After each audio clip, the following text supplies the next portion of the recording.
Well, I can hardly believe it, but it's already the final day of the challenge. How did you get on?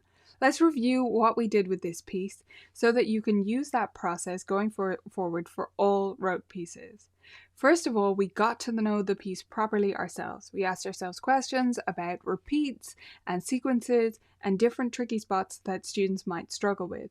And we played it a lot ourselves to get used to the sound and really get to know it.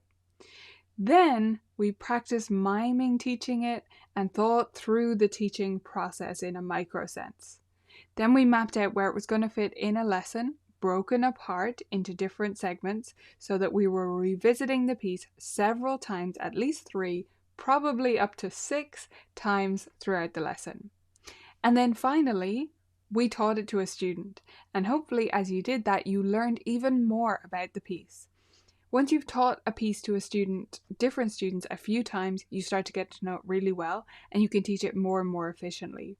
So if it didn't go well the first time, don't give up. Try it again and you will learn so much about general teaching principles, really, each and every time you do that. Today is about wrapping it all up with a bow and looking forward.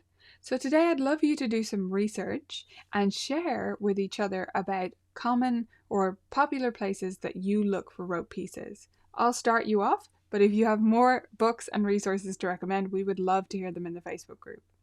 So I can recommend to you Piano Safari.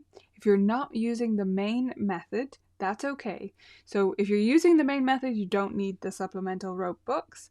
But if you're not using the main Piano Safari method, their pattern piece collections are a great place to look. There's pattern pieces 1 and pattern pieces 2. You can also look at Paula Dreyer. She writes the Little Gems. So if you look up Little Gems for piano, those are wonderful pieces, different style again.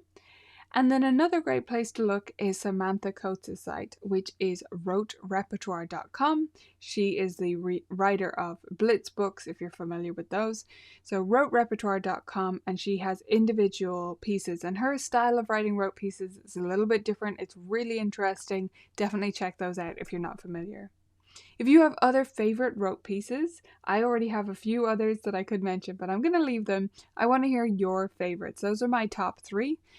Share your favorites in the Facebook group, or any that you're considering that you're unsure if they're worth it. We might be able to chime in with feedback on those, as well as any other findings you've had throughout this challenge in the Facebook group.